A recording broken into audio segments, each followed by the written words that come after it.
Hello बच्चों, कैसे हो आप सब। मैं आपका फिजिक्स टीचर सचिन शर्मा आपका वेलकम करता हूं हमारे स्टडी चैनल ब्लूप्रिंट डिजिटल में।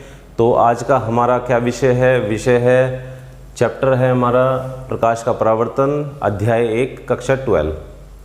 तो प्रकाश के परावर्तन में हम कुछ पीछे पढ़ चुके हैं, जो कि 2-3 वीडियोज़ इसके जा चुके हैं। तो जो स्टूडेंट्स ने नहीं देखा है वो उन्हें देख ले।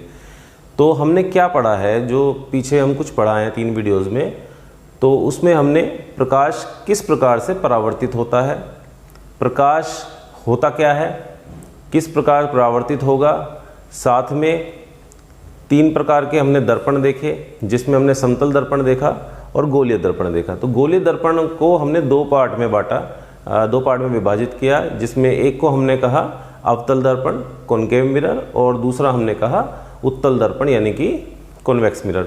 और हमने तीनों ही दर्पणों से अलग अलग तरह से हमने प्रतिबिंब बनाने के नियम देखे कि तीनों दर्पण किस प्रकार प्रतिबिंब बनाते हैं, किस स्थिति में वस्तु कहाँ रखी जाए जो समतल दर्पण में प्रतिबिंब बन जाए और वस्तु अवतल दर्पण के फोकस पे रखी जाए या वक्रता केंद्र पर रखी जाए या फोकस और वक्रता केंद्र के बीच में रखी जाए। तो विभिन्न स्थितियों का हमने अध्ययन किया कि किस प्रकार उन दर्पणों से, अवतल दर्पण उत्तल दर्पण से हमें प्रतिबिंब प्राप्त होते हैं।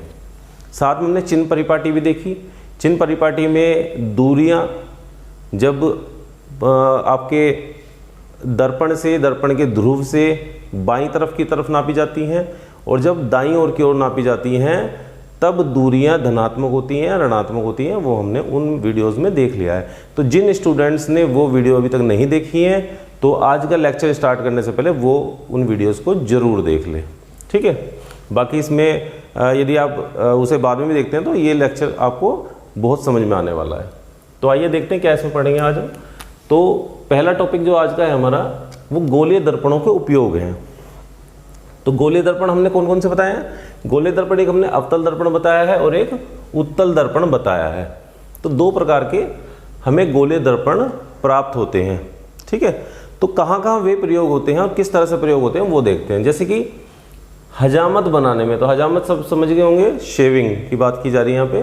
तो जब शेविंग बनवाते हैं हम या बनाते हैं हम, तो जिस दर्पण का हम उपयोग करते हैं, जिस शीशे का हम उपयोग करते हैं उसे हम अवतल दर्पण कहते हैं। तो उसमें क्या होता है कि अवतल दर्पण जो मैंने आपको पुराने वीडियो में बता भी दिया है, अवतल दर्पण की इस उभार वाली सतह पर पॉलिश कर दी जाती है, ठीक है। लोहे के लाल ऑक्साइड का पेंट कर दिया जाता है। तो ये सतह इस तरह से हो जाती है और ये जो सामने वाली सतह जो अंदर के दबी हुई सतह है, इस सतह से किरण प्रकाश की आती है और उसका परावर्तन हो जाता है। तो इस प्रकार का दर्पण हम लेते हैं हजामत बनाने के लिए। तो हजामत किस तरह से बनती है? हजामत बनाने में दर्पण अपने चेहरे को दर्पण के ध्रुव और फोकस के बीच में यदि हम रखते हैं तो हमारा चेहरा बड़ा दिखाई देता है। तो बड़ा दिखने से क्या फायदा होगा और उसमें कैसा दिखाई देगा? जो चेहरा हमारा सीधा दिखाई देगा, हमारा जो प्रतिबिंब बनेगा, छवि जो बनेगी हमारी अवतल दर्पण में हमारे चेहरे की, वो सीधा बनेगा और इसके अलावा आभासी बनेगा और बड़ा बनेगा। तो सीधा बनता है, आभासी बनता है और बड़ा बनता है। तो इससे क्या होता है कि हमारे जो छोटे छोटे बाल भी होते हैं ना, वो भी उसमें दिख जाते हैं और हम आसानी से उस शेव कर पाते हैं, बिना कटे हम शेव कर पाते हैं और शेव काफ़ी अच्छी बनती है, यानी कि हजामत काफ़ी अच्छी बनती है। दूसरा पॉइंट है इसमें डॉक्टर द्वारा निरीक्षण। तो डॉक्टर इस अवतल दर्पण का उपयोग कहाँ करते हैं? आपने डॉक्टर के यहाँ पे डॉक्टर्स के पास जाते होगे, अपने नाक कान गले की कभी चिकित्सा आपने कराई होगी या फिर कभी आपको कान में दर्द हुआ होगा। तो जब आपको कान में दर्द होता है तो आप किसके पास जाते हो? ENT स्पेशलिस्ट के पास जाते हो, यानी कि नाक कान गले वाले डॉक्टर के पास जाते हो, जो तीनों का निरीक्षण कर सकता है या उसका इलाज कर सकता है। तो वो एक दर्पण का प्रयोग करता है, छोटा दर्पण होता है। हजामत बनाने वाले दर्पण के अंदर इसका द्वारक जो था वो बड़ा होता है। द्वारक क्या होता है? बड़ा होता है। द्वारक में बताता हूँ द्वारक क्या होता है। बाकी डॉक्टर वाले पे चल रहे हैं तो डॉक्टर क्या करता है? छोटे अवतल दर्पण का उपयोग करता है। किसका? छोटे अवतल दर्पण का। छोटे अवतल दर्पण से वो प्रकाश के परावर्तन द्वारा कान के अंदर, नाक के अंदर, गले के अंदर, मुंह के अंदर और दांत की जो दांत में कोई किसी प्रकार का इन्फेक्शन है तो वो इस छोटे दर्पण द्वारा आसानी से देख पाता है। ठीक है, तो निरीक्षण डॉक्टर द्वारा किन अंगों का होता है? नाक, कान, गला और साथ में आपके दांत और मुंह का भी इससे निरीक्षण हो जाता है। हजामत बनाने वाले में मैंने आपको बताया कि द्वारक, बड़ा वाला हम अवतल दर्पण लेते हैं। तो द्वारक, थोड़ा सा मैं द्वारक के बारे में बताता हूँ। तो द्वारक होता क्या है? जैसे कि एक अवतल दर्पण आपने लिया है इस तरह से, ये अवतल दर्पण हमने लिया है। अवतल दर्पण की जो ये परावर्तक पृष्ठ है, ये परावर्तक पृष्ठ है, इस परावर्तक पृष्ठ के यदि बाहरी बिंदुओं को मैं एक जीवा से मिला दूं, किससे मिला दूं? एक जीवा से मैंने इसको मिला दिया, इन बाहरी बिंदुओं को मैंने एक जीवा से मिला दिया, तो ये इसका द्वारक कहलाता है। क्या कहलाता है? ये इसका द्वारक कहलाता है। ये यानी कि इतनी दूरी जो होगी, दोनों बिंदुओं को, परावर्तक पृष्ठ के दोनों बिंदुओं को मिलाने वाली जो जीवा होगी, इसे हम द्वारक कहते हैं। तो ये द्वारक बढ़ा लिया जाता है, इसका मतलब अवतल दर्पण बढ़ा लिया जाता है हजामत बनाने के लिए। अब आती है इसके थर्ड पॉइंट, अवतल दर्पण कहाँ और उपयोग होगा? टेबल लैंपों में उपयोग होता है। जब आप पढ़ाई करते होगे तो टेबल लैंप्स का यूज़ ज़्यादातर स्टूडेंट्स करते हैं। तो टेबल लैंप्स में क्या होता है कि टेबल लैंप में जो उसकी शेड होती है उसके अंदर अवतल दर्पण का हम उपयोग करते हैं। तो टेबल लैंप की जो लाइट है वो शेड पे पड़ती है, दर्पण पे पड़ती है, और दर्पण से टकराकर वो हमारी जहाँ टेबल पे हम उसको रखते हैं उस क्षेत्र को वो प्रकाशमान कर देती है। उस टेबल पे जहाँ हम अपनी किताब वगैरह लेकर के पढ़ रहे हैं उसको वो प्रकाशित कर देती है। तो छोटा सा एरिया बहुत अधिक प्रकाशित हो जाता है अवतल दर्पण की वजह से। तो टेबल लैंपों में हम यूज़ करेंगे। इसके अलावा रेल के इंजनों, स्टीमरों, मोटर कारों, सर्च लाइटों, ये इनमें कहाँ यूज़ होगा? तो रेल के इंजनों में जो लाइट लगी होती है आगे, उसमें अवतल दर्पण लगाए जाते हैं। तो उसमें लैंप लगे होते हैं, ठीक है, जैसे बल्ब टाइप लैंप लगे होते हैं। तो उन लैंप का फोकस हम अवतल दर्पण को देते हैं, और अवतल दर्पण से जो इसमें जो निकलता है, अवतल दर्पण पर जो प्रकाश पड़ता है लैंपों से, उससे टकराने के बाद, अवतल दर्पण से टकराने बाद हमें समांतर किरण पुंज प्राप्त होता है। क्या होता है? समांतर किरण पुंज प्राप्त होता है। समांतर किरण पुंज, इसका मतलब जितनी भी प्रकाश की परावर्तित किरणें आएंगी सारी एक दूसरे के समांतर होंगी, तो इसे कहते हैं समांतर किरण पुंज। क्या हो गया? समांतर किरण पुंज ये होता है। तो जब एक रेखा में संकीर्ण समांतर किरण पुंज हमें मिलता है तो ट्रेन का जो, रेलगाड़ी का जो ड्राइवर होता है वो बहुत दूर तक देख पाता है उस समांतर किरण पुंज की वजह से। इसी प्रकार स्टीमरों में भी इसका प्रयोग किया जाता है, जो स्टीमर होते हैं। साथ में मोटर कारों में इसका प्रयोग किया जाता है, गाड़ियों वगैरह में, ठीक है। तो रात के समय गाड़ियाँ चलती हैं, तो ट्रक, आपकी कार, बाइक, तो इनमें अवतल दर्पण का प्रयोग किया जाता है इनके लैंपों में। तो लैंप के शेड में अवतल दर्पण लगाया जाता है, जिससे टकराकर वहाँ भी समांतर किरणपुंज हमें प्राप्त होता है, और हमारी कार की लाइट बहुत दूर तक पड़ती है, जिससे कि हम बहुत दूर तक की दूरी पर किसी भी अवरोध को रात के समय देख सकते हैं और दुर्घटना से बच सकते हैं। साथ ही इसी प्रकार सर्च लाइटों में भी इसी प्रकार से उपयोग होता है। तो अवतल दर्पण इस प्रकार से विभिन्न प्रकार से हम इसका उपयोग करते हैं। देखते हैं उत्तल दर्पण कहाँ उपयोग करेंगे हम। उत्तल दर्पण उपयोग किया जाता है स्ट्रीट लाइट्स में। जो स्ट्रीट्स होती हैं, गलियों में जो लाइट्स लगी होती हैं, जैसे कि मरकरी जगह जगह खंभों पे लगी होती हैं, ठीक है, तो वहाँ पर उत्तल दर्पण का उपयोग करते हैं। यानी कि जो लैंप होंगे उसके अंदर, स्ट्रीट लाइट के अंदर लैंप होते हैं, उनमें हम उत्तल दर्पण का उपयोग करते हैं। उससे क्या होता है कि लैंप की रोशनी उत्तल दर्पण पे पड़ती है, और क्योंकि ये उत्तल दर्पण क्या होता है, अपसारी होता है। क्या होता है? अपसारी दर्पण होता है। अवतल दर्पण क्या था? अवतल दर्पण था अभिसारी दर्पण, अभिसारी, ये अभिसारी दर्पण था, और ये अपसारी था। अभिसारी विभिन्न दिशाओं से आने वाली लाइट को एक ही दिशा में, एक ही समांतर किरणपुंज में बदल देता है। ये अभिसारी का जो गुण है। और अपसारी का गुण क्या है कि वो समांतर किरणपुंज जो आती हैं वो टकरा करके इससे वो विभिन्न दिशाओं में चली जाती हैं। क्या चली जाती हैं? विभिन्न दिशाओं में चली जाती हैं। इस तरह से या कह लीजिए इस तरह से चली जाती हैं। तो ये प्रकाश को बिखेर देता है, फैला देता है प्रकाश को, जबकि ये प्रकाश को एक जगह पर केंद्रित करता है, एक बिंदु की ओर केंद्रित करता है, ये प्रकाश को बिखेर देता है। तो इसका उपयोग कैसे हुआ इसमें, जब हम स्ट्रीट लाइट्स में इसका उपयोग करते हैं तो लाइट्स जो है ज़्यादा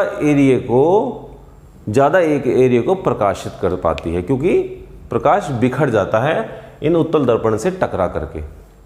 तो इस प्रकार गली जो है प्रकाशित हो जाती है, बहुत दूर तक का एरिया प्रकाशित हो जाता है। इसी प्रकार ड्राइवर की सीट के पास लगे रियर व्यू मिरर में इसका उपयोग किया जाता है। रियर व्यू मिरर क्या होता है, जब कोई मोटर कार में कोई व्यक्ति ड्राइवर की सीट पर बैठकर गाड़ी चलाता है, कार चलाता है या बस ट्रक वगैरह चलाता है, तो उसे पीछे आने वाले वाहनों की स्थिति पता करना बहुत ज़रूरी होता है उसके लिए।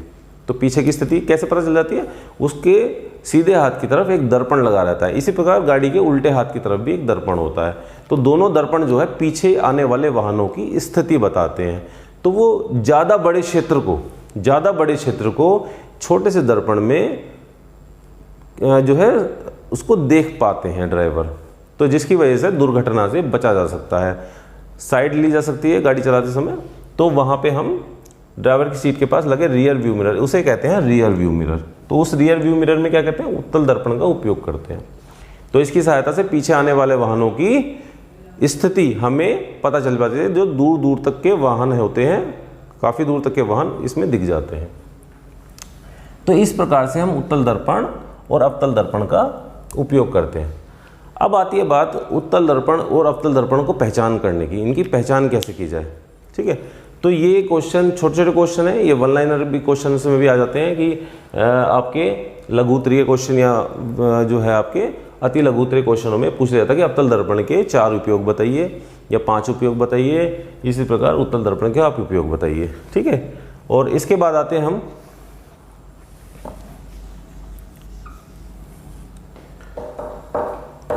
यदि हमें उत्तल दर्पण और अवतल दर्पण की पहचान करनी हो तो कैसे करेंगे। आप ये कहेंगे सर आपने बताया कि यदि उभार वाली सतह पर पॉलिश हो तो अंदर वाली सतह जो होगी वो परावर्तक तल बन जाती है, परावर्तक तल बन जाती है। इसी प्रकार यदि ये है और इसकी अंदर वाली सतह पर पॉलिश हो और बाहर वाली सतह परावर्तक तल हो तो ये तो अवतल दर्पण होगा और ये उत्तल होगा। तो ये तो सर बहुत आसान है, आपको लग रहा होगा शायद ये बहुत आसान है। ठीक है, इसको तो ये तो आसानी से पता चल जाएगा कि उभार कहाँ है और दबा हुआ कहाँ है और कहाँ पर इसकी पॉलिश है। नहीं, ये इतना आसान नहीं होता इसका पता चलाना, क्योंकि जब आप दोनों दर्पण आपके साथ सामने होंगे और आपके हाथ में होंगे तो आपके लिए बड़ा कठिन हो जाएगा ये बताना कि ये उत्तल दर्पण है या अवतल दर्पण। तो इसके लिए क्योंकि बहुत ही माइनर से फ़र्क होते हैं इनकी संरचना में। ठीक है, ये हमने बोर्ड पे बनाया है तो ये आपको बहुत आसान दिखाई दे रहा है, परंतु ऐसा नहीं होता। इसे जांचने के लिए हम क्या करते हैं, एक मीटर पैमाने का या फिर एक कह लीजिए छड़ का प्रयोग करते हैं। ये मैं एक छड़ बना देता हूं, इस पे ये मैंने एक छड़ बना दी है। एक छड़ का हम उपयोग करेंगे इसमें। एक छड़ मैंने ले ली, यदि अवतल दर्पण जो है इस छड़ पर इस तरह से रखा जाए, ये परावर्तक पृष्ठ है इधर का,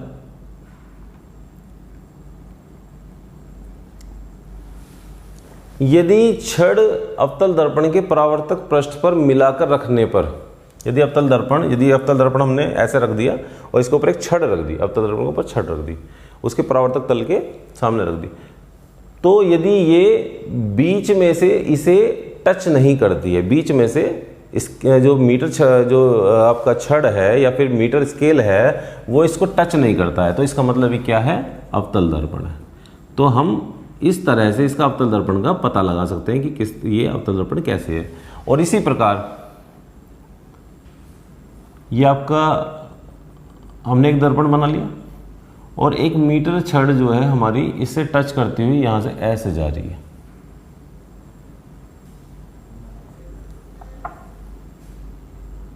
इस तरह जा रही है, तो ये कहाँ टच कर रही है? बीच में टच कर रही है और किनारों पर टच नहीं कर रही है, किनारों पर नहीं छू रही जबकि बीच में छू रही है, स्पर्श कर रही है। तो इसका मतलब क्या है? जब बीच में छड़ स्पर्श करे और किनारों पर स्पर्श ना करे तो इसका मतलब क्या है? ये उत्तल दर्पण है। तो इस तरह से इसकी पहचान की जाती है। और यदि ये बीच में स्पर्श ना करके किनारों पर स्पर्श करती है, लेंस मतलब दर्पण को किनारों पर स्पर्श करे ये छड़ और बीच में स्पर्श ना करे तो ये अवतल दर्पण है। इसके अलावा एक तरीका और भी है इसका कि हम इसमें प्रतिबिंब बना के देख लें। हम इसके सामने प्रतिबिंब बना के देख लें तो अवतल दर्पण की क्या पहचान है प्रतिबिंब बनने की? यदि अवतल दर्पण के सामने वस्तु रखी जाए तो लगभग 5 स्थितियों में उसमें प्रतिबिंब उल्टा बनता है। यानी कि प्रतिबिंब यदि वस्तु ऐसे रखी जाए तो इसका प्रतिबिंब कैसा बनेगा? उल्टा बनेगा। कैसा बनेगा? उल्टा बनता है, इस तरह से बनता है, उल्टा बनता है, उल्टा बनेगा, वास्तविक बनेगा और साथ में कैसा बनेगा? दर्पण के सामने बनेगा, परावर्तक सतह के सामने बनेगा। परंतु यदि इस वस्तु को बहुत ही पास में रख दिया जाए, यदि हम दर्पण के सामने बहुत ही पास में इस वस्तु को रख देते हैं, मान लीजिए यहां रख देते हैं, तो ये इसका मान लो कि फोकस था और फोकस और ये ध्रुव था। तो यदि हम फोकस और ध्रुव के बीच में इस वस्तु को रख देते हैं तो इसका प्रतिबिंब यहां बन जाता है पीछे, और ये बड़ा होता है, आभासी होता है और सीधा बनता है। तो केवल एक ही स्थिति अवतल दर्पण में ऐसी आती है जिसमें प्रतिबिंब बड़ा, आभासी और सीधा बनता है। और ये कब बनता है? जब वस्तु बहुत ही पास रख दी जाती है अवतल दर्पण के।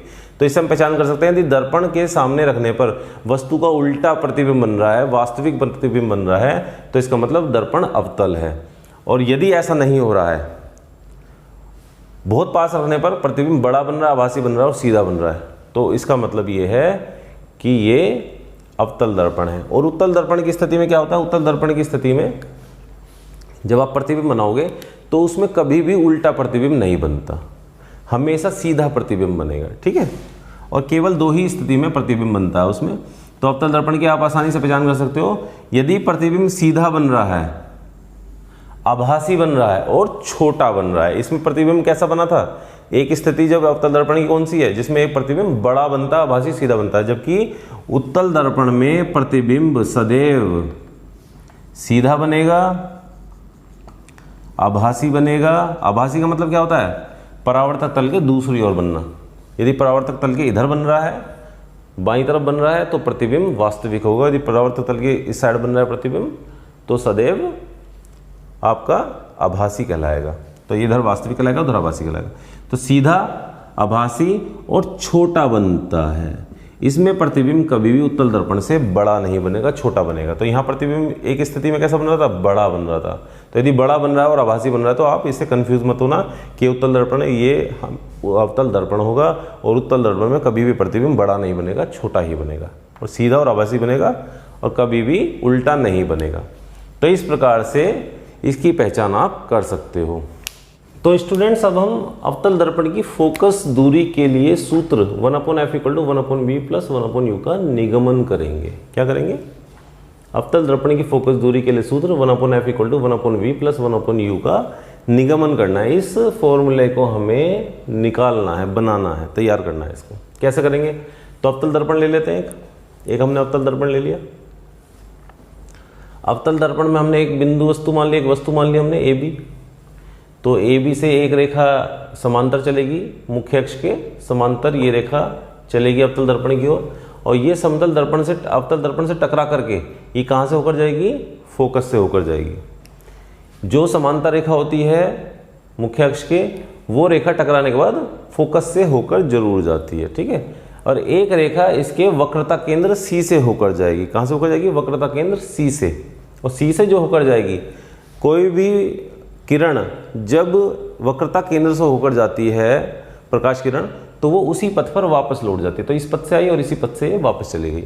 तो ये जहाँ दोनों किरणें काटेंगी, परावर्तित किरणें यहाँ, तो इस जगह पर एक प्रतिबिंब बन जाएगा वस्तु का, और जो कि उल्टा होगा। क्या होगा? उल्टा होगा। और वास्तविक होगा क्योंकि दर्पण के सामने बना है, परावर्तक तल जो दर्पण का है उसके सामने बना है।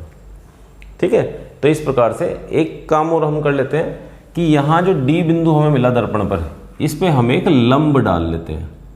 एक लंब हमने यहाँ पे डाल लिया, इसे हमने N कहा, तो DN एक रेखा हो गई हमारी। ठीक है, एक लंब हो गया। अब करते हैं बात इसमें कि कुछ दूरियां इसमें हम मान के चलते हैं कि माना इसका हल कर रहे हैं हम, माना वस्तु की दूरी बराबर u, प्रतिबिंब की दूरी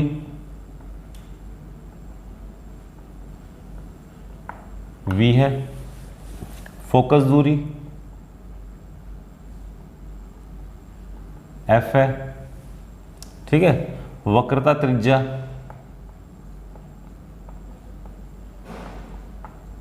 r है। ये हमने 4 प्रकार की दूरियां मान ली। तो वस्तु की दूरी u, तो वस्तु की दूरी u कहां से कहां तक होगी? ध्रुव से लेकर और वस्तु तक दूरी जो होगी वो u होगी। ये u दूरी है आपकी ध्रुव तक की। इसके अलावा वक्रता त्रिज्या क्या होगी? ध्रुव से लेकर यहां तक की दूरी, ये इसकी वक्रता त्रिज्या होगी, यानी कि ये r। फोकस दूरी क्या होगी? फोकस दूरी f से लेकर के, यानी कि यहां से लेकर के और ध्रुव तक की दूरी फोकस दूरी कहलाएगी।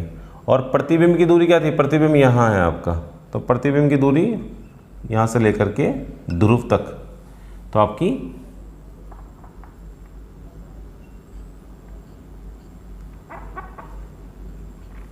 तो इस प्रकार से 4 दूरियां हमने मान ली।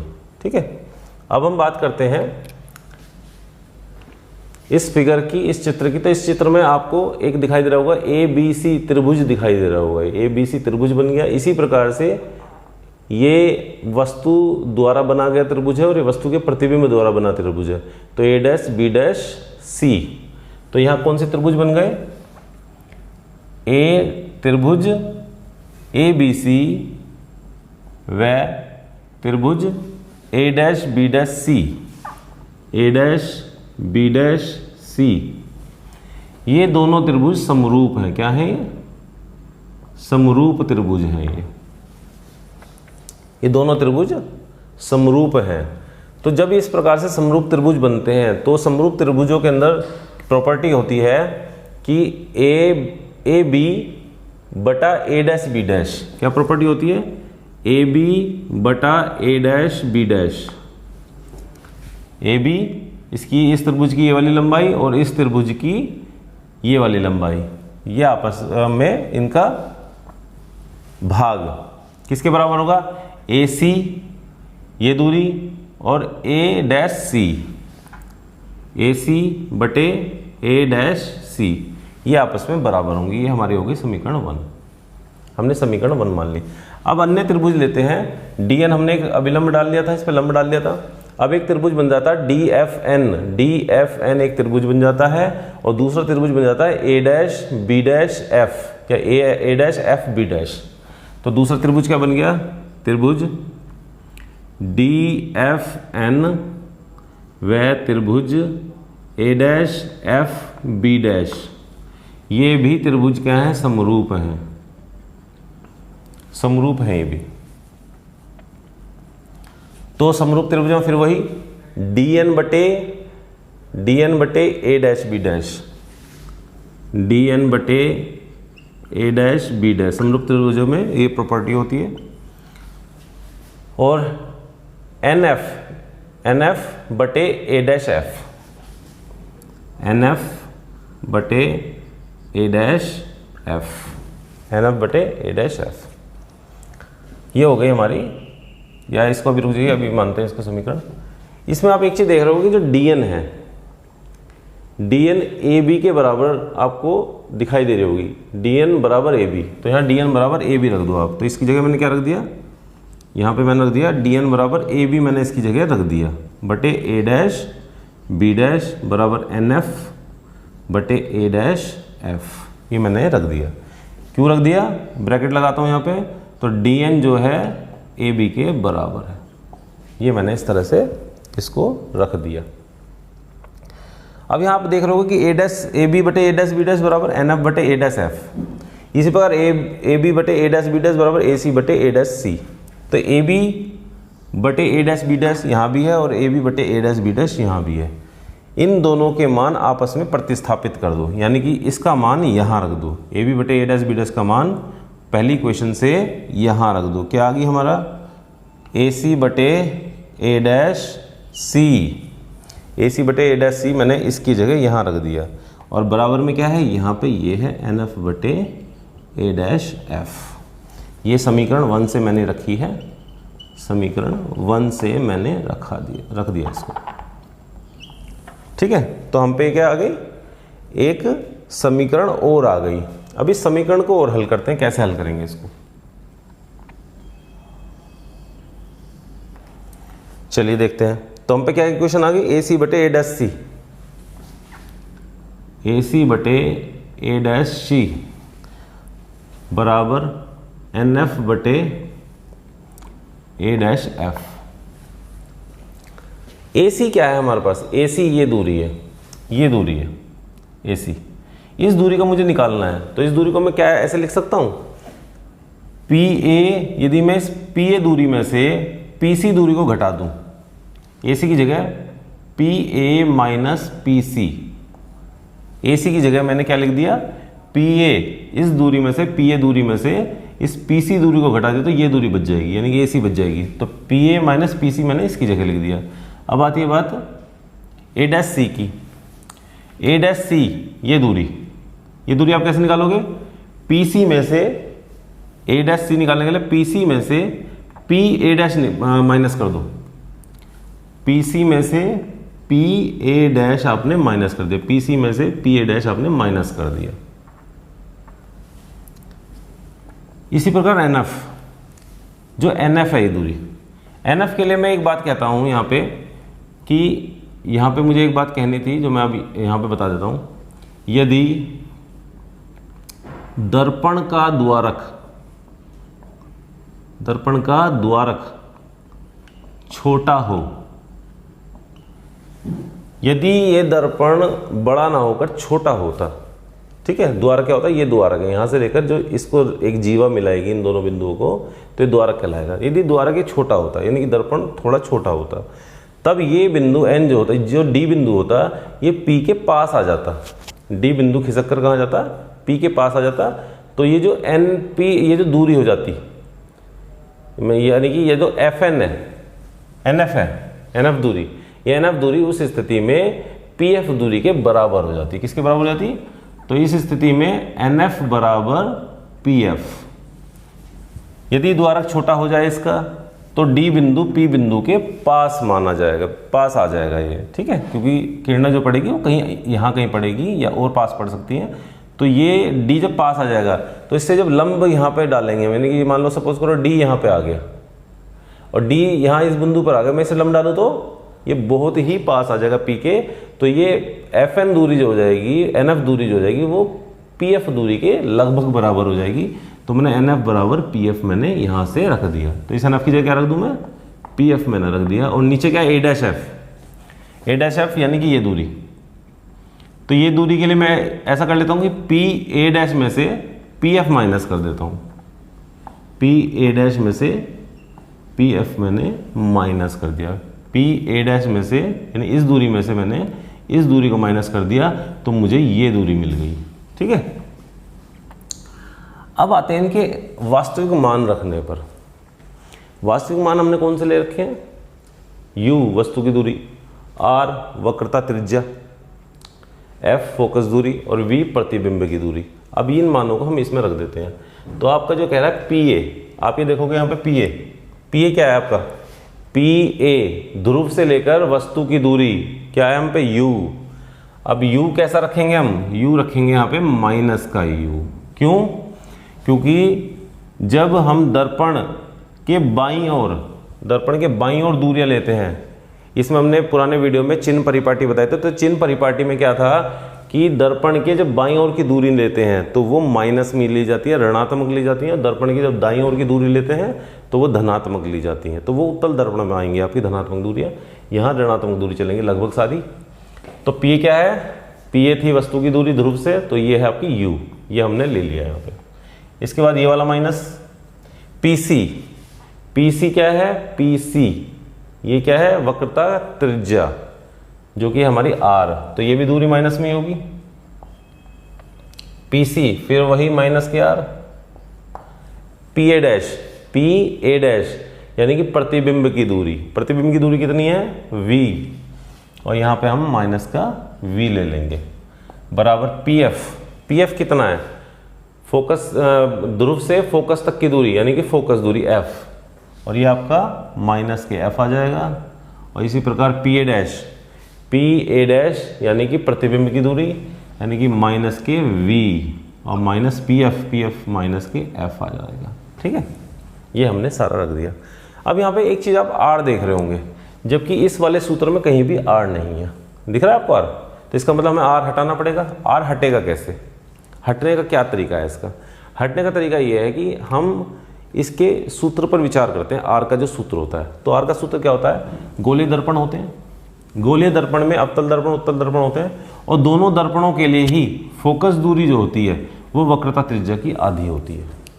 फोकस उत्तल दर्पण में भी फोकस दूरी वक्रता त्रिज्या की आधी होती है, फोकस दूरी बराबर वक्रता त्रिज्या बटे 2, और फोकस दूरी को हम क्या लिखते हैं f, वक्रता त्रिज्या को r बटे 2, तो f इक्वल टू r बटे 2, ऐसे ही f इक्वल टू r बटे 2, और यदि मैं r निकालूं तो r कितना हो जाएगा,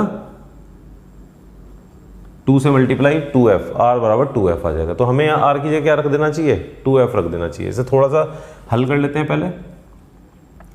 तो हल करने में माइनस के u प्लस के 2 माइनस के u और माइनस माइनस ब्रैकेट खुलेगा तो माइनस माइनस प्लस, और ये r हो जाएगा, और नीचे माइनस के r minus minus plus v, इधर भी माइनस के f माइनस के v, और ब्रैकेट खुलेगा ये वाला तो माइनस माइनस प्लस ये f। अब इस r की जगह में क्या लिख देता हूँ, 2f लिख देता हूँ, तो माइनस के u प्लस 2f बटे माइनस के 2f प्लस v बराबर माइनस के f माइनस के v प्लस के f।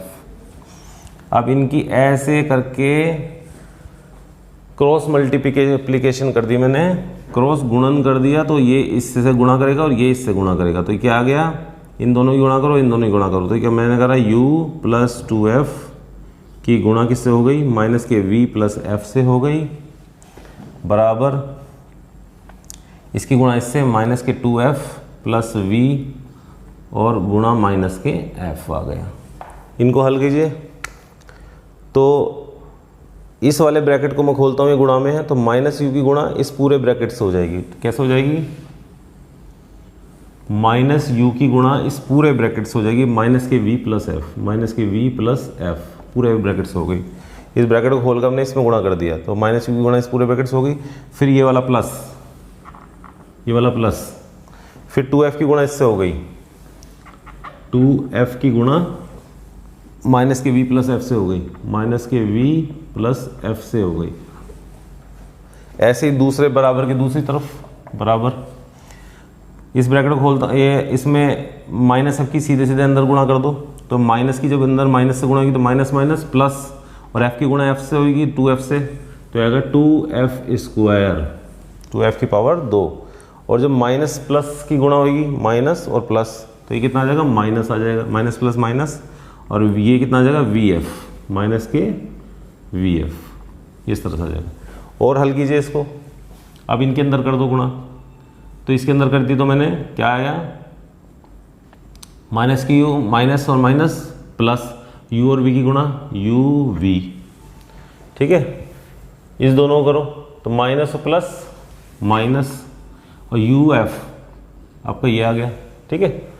ऐसे ही इस ब्रैकेट को खोलते हैं, तो प्लस और माइनस माइनस, 2f की गुणा माइनस से, तो ये 2f की गुणा v से, तो 2vf, और प्लस और प्लस प्लस, और 2f की गुणा f से 2f स्क्वायर, ठीक है, क्लियर है। बराबर के बाद ही में ये लिख दो 2f स्क्वायर माइनस vf, तो 2f² इधर भी बराबर के इधर भी प्लस का है और उधर भी प्लस का है, तो दोनों आपस में कट गए। एक बराबर के दूसरी तरफ है और एक बराबर के इस तरफ है, तो एक तरफ एक बाईं तरफ है और एक दाईं तरफ है, और दोनों ही प्लस के हैं 2f², तो कट जाएंगे आपस में। ठीक है, अब आते हैं बात vf इधर भी और vf उधर भी है, तो बराबर के उस तरफ ले जाओ इसे, तो uv minus uf minus 2vf, और जब माइनस का उधर जाएगा बराबर के उधर, तो ये भी प्लस का हो जाएगा। जब बराबर में दो संख्या लिखी जाती है, एक इधर होती है, इसे कहते हैं LHS और इसे कहते हैं RHS, तो इधर से जब इधर लाते हैं हम तो उसका चिन्ह परिवर्तित हो जाता है। तो इधर है माइनस का vf, जब इधर ले जाएंगे तो ये कितना हो जाएगा, प्लस का vf हो जाएगा, और ये बच गया उधर बराबर में 0। तो ये आ गया uv माइनस uf माइनस एक vf, और ये माइनस के 2vf, माइनस के 2vf है और एक vf प्लस का है, तो ये बचेगा आपका केवल vf, एक vf बचेगा। ठीक है, अब मैं क्या करता हूँ, vf को उधर ले जाता हूँ, इसे यहीं छोड़ देता हूँ, या फिर एक काम करते हैं, पूरी समीकरण को हम uvf से भाग दे देते हैं। किससे? uvf से भाग देने पर पूरी समीकरण को uvf से जब हम भाग दे देंगे इसको हम, तो करो भाग, तो uv बटे uvf माइनस uf बटे uvf, और इस माइनस को vf बटे uvf, और इधर जो 0 है, 0 को भी uvf से भाग दे दिया। अब इसको निकालो, कैसे निकलेगा, तो uv से uv कट गया, क्या बचा 1 बटे f, इधर uf से u और f कट गया, क्या बचा 1 बटे v, और vf से vf कट गया, क्या बचा 1 अपॉन u, और यहाँ क्या बचा, 0 को जब भाग दिया हमने 0 बच गया यहाँ पे। इस 1 बटे v और 1 बटे u को बराबर के उधर ले जाओ। तो मैंने अभी क्या बताया था, जब आप बराबर के दूसरी तरफ ले जाते हो किसी संख्या को, तो उसका चिन्ह परिवर्तित हो जाता है। तो ये माइनस का 1 बटे v है, तो उधर जाके किसका हो जाएगा, प्लस का 1 बटा v, और जब माइनस के 1 बटा u उधर जाके कैसा हो जाएगा, प्लस का 1 बटा u, और इस प्रकार हमारा ये सूत्र का निगमन हो जाता है जो कि हमें निकालना था, 1 upon f equal to 1 upon v plus 1 upon u। तो इस प्रकार से हम इसको हल कर सकते हैं। ठीक है, तो हमने देखा कि अवतल दर्पण की फोकस दूरी के लिए सूत्र हम इस चित्र की मदद से इस तरह से निकालते हैं। ये क्वेश्चन चांसेस होते हैं बहुत एग्जाम में आने के, बहुत ज़्यादा चांसेस होते हैं इसके, तो ये क्वेश्चन अच्छी तरह से ध्यान कर लो।